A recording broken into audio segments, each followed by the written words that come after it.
आजची न्यूज पाहिलीत? पुन्हा एकदा मुंबई लोकलमध्ये हल्ला झाला आहे प्रवास करणाऱ्या व्यक्तीवरती. कारण काय तर नेहमीची बसायची जागा त्याच्यावरून वाद.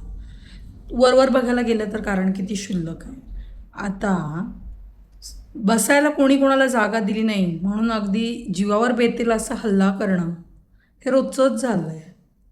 पण खरंच दिसते तितकी छोटी गोष्ट आहे काही का असं व्हायला लागलं आहे?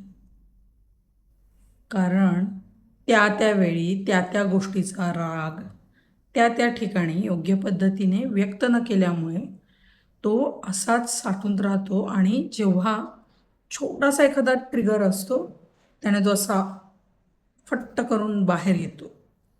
होतं आहे काय की प्रत्येकाला काही ना काहीतरी स्ट्रेस आहेच आहे आयुष्यात. कधी जॉबचं टेन्शन, जॉब असेल तर जॉबवरच्या पॉलिटिक्सचं टेन्शन, घरामध्ये काहीतरी कुरबुरी असतात, काही आपली स्वतःच्या गोष्टी करायच्या राहून गेलेल्या असतात. एक ना प्रत्येकाची मोठीच्या मोठी लिस्ट आहे इथे.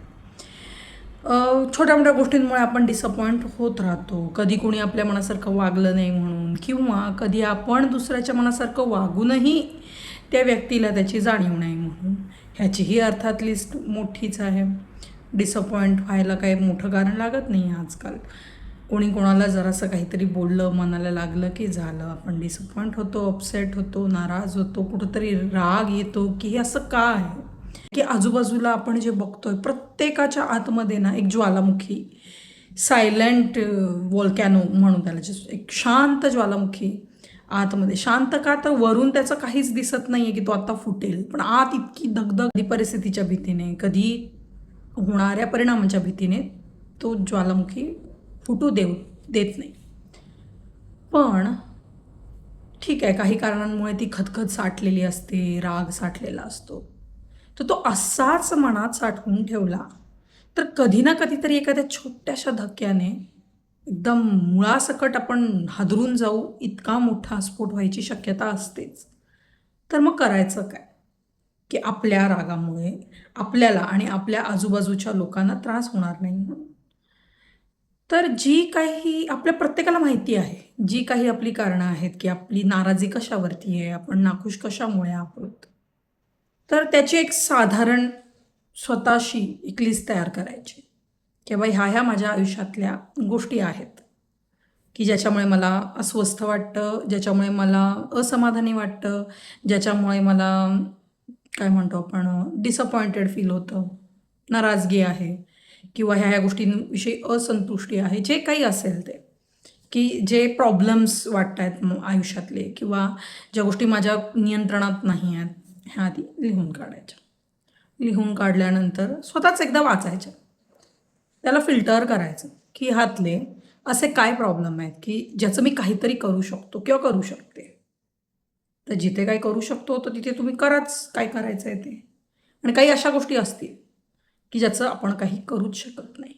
मग जर आपल्याला माहिती आहे की ह्या गोष्टींचं आपण काही करूच शकत नाही, तर तिथे डोकं लावून एनर्जी वेस्ट करायचीच कशाला.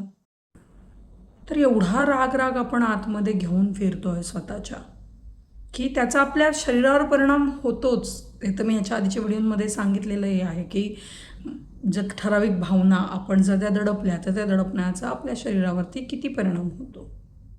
हे सगळं असं असतानाही आपल्याला जागरूकता, अवेअरनेस नाहीच आहे. की आपल्याला वाटतं हा मानवी स्वभाव आहे, असं बोललं तर राग येणं साहजिक आहे. हा साहजिक आहे. इमोशन कुठलीही अचानकच मनात येते, आपण प्रिपेअर्ड नसतो, तेव्हा त्या परिस्थितीच्या नुसारच त्या भावना आपल्या मनात येतात. पण आपल्याला जेव्हा हे कळायला लागेल की ठराविक गोष्टीचा रिॲक्शन ही माझ्याकडून अशी जाते, मग ती खरंच त्या परिस्थितीच्या मानाने आहे का. कारण कधी कधी काय होतं, आपल्या बाकीच्या रागांमुळे एवढ्याशा गोष्टीवरती आपण एवढं रिॲक्ट करतो. हा जेव्हा हळूहळू अवेअरनेस यायला लागेल की नाही ठीक आहे, एखाद्या गोष्टीचा राग येणं साहजिक आहे, मानवी भावना आहे, मानवी अनुभव आहे, काहीच त्यात चुकीचं नाही आहे. पण जर आपण आवाच्या सवा रिॲक्ट होत असू, त्याने नुकसान आपलंही आहे आणि आपल्या आजूबाजूच्या किंवा त्या गोष्टीत इन्व्हॉल्व असणाऱ्या सगळ्यांचंच आहे. मग काय करायचं तर थोडं जागरूक राहायला शिकायचं की अमुक अमुक गोष्टींचा आपल्याला राग येतो. आपल्याला ज्या गोष्टीचा त्रास होतो तो जर समोरच्याला उघडपणे सांगितलं तर समोरचं सुद्धा समजून घेऊन त्यासाठी मदत करायची तयारी दाखवूच शकतो. पण सुरुवात स्वतः करून करावी असं मला तरी वाटतं. कारण समोरच्याकडून अपेक्षा करणं, मग त्या अपेक्षा पूर्ण नाही झाला की पुन्हा ती चिडचिडच वाढणार आहे, म्हणजे पूर्ण मूळ तिथेच येणार आहे. तर त्यापेक्षा स्वतःत काहीतरी बदल करता येत असेल तर ते बघायचं. आपला राग ही आपली भावना आहे, ती कुठून येते, काय येते याचा अभ्यास करून जेव्हा जागरूकता निर्माण होईल तेव्हा तो राग असा साठत जाऊन जाऊन त्याचा ज्वालामुखी बनणार नाही. ज्या त्यावेळी तो राग व्यक्त करता येईल. मग हा डोळसपणे जर आपला राग आपण बघायला लागलो तर आपल्याला लक्षात येईल की रिॲक्ट होऊन जे काही त्याचे साईड इफेक्ट असतात ते आपण टाळू शकतो. तर रिॲक्टच्या ऐवजी रिस्पॉन्ड करायला शिकून हां, थेरॉटिकली हे खरंच खूप छान आहे कन्सेप्ट हे ते, पण प्रॅक्टिकली तो कितपत आपण अप्लाय करू शकतो वगैरे ह्याची आपल्याला खात्री नसतेच. पण मी काय म्हणते, लगेच आता आज बी लावलं तर झाड तर येत नाही, तर तसं लगेच कशाला अपेक्षा हवी आहे की मी आजपासून असं वागेन, माझ्या रागावर कंट्रोल करेन. नाही, छोट्या छोट्या स्टेप बाय स्टेप आपण करूच शकतो ना. सुरुवातीला की आपल्या नुसतं ऑब्झर्व की काय काय गोष्टीमुळे आपल्याला राग येतो. बरं, तो राग येतो तर त्याची तीव्रता किती स्वरूपाची असते, त्या परिस्थितीच्या अनुरूप असते की त्याच्यापेक्षा जास्त असते, की बाहेर काहीच व्यक्त नाही करत पण आतमध्ये खूप जास्त एवढ्याशा गोष्टीमुळे खूप जास्त ट्रिगर व्हायला होतं. हे हळूहळू जर ऑब्झर्व करायला सुरू केलं तर अर्ध्या गोष्टीची जेव्हा अवेअरनेस क्रिएट होतो ना तिथेच प्रॉब्लेम अर्धे सॉल्व्ह होतात. कारण एकदा काही अवेअरनेस आला की आता त्याच्यावर काम कसं करायचं ही ॲक्च्युअल प्रोसेस सुरू होते. कारण होतं आहे काय, रागराग करून चिडचिड करून कुठल्याही प्रश्नाचं उत्तर तर मिळत नाही. पण आपण आपले प्रश्न आणि आपली परिस्थिती अधिक अवघड करून घेतो जस्ट रिॲक्ट केल्यामुळे. त्यामुळे मला असं वाटतं की राग ही एक निगेटिव्ह भावना आहे. जसं आपण पॉझिटिव्ह निगेटिव्ह सायकॉलॉजीच्या दृष्टीनं बघायला गेलं तर एक प्रकारची निगेटिव्ह भावना आहे. ती गरजेची पण असते, कारण अन्यायाविरुद्ध जर रागच नाही आला तर विचार करा काय होईल. तर तेवढं जजमेंट तर आपल्याला असतं की राग कुठे व्यक्त केला गेला पाहिजे आणि कुठे नाही. पण जर स्वतःला आत्मा आपला सांगतोय की नाही बाबा आपण गरजेपेक्षा जास्त चिडचिड करतोय, तर थोडं लक्ष द्या. स्वतःच्या भावना योग्य पद्धतीने व्यक्त करायला शिकणं ह्यालाच इमोशनल इंटेलिजन्स म्हणतात. भावनिक बुद्ध्यांक स्वतःचा प्रॅक्टिसने आपण वाढवूच शकतो.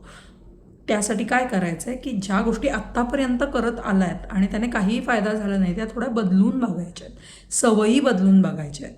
ह्याने काय होईल, तुम्हालाच पीस मिळेल, कारण मनशांतीशिवाय पर्याय नाही.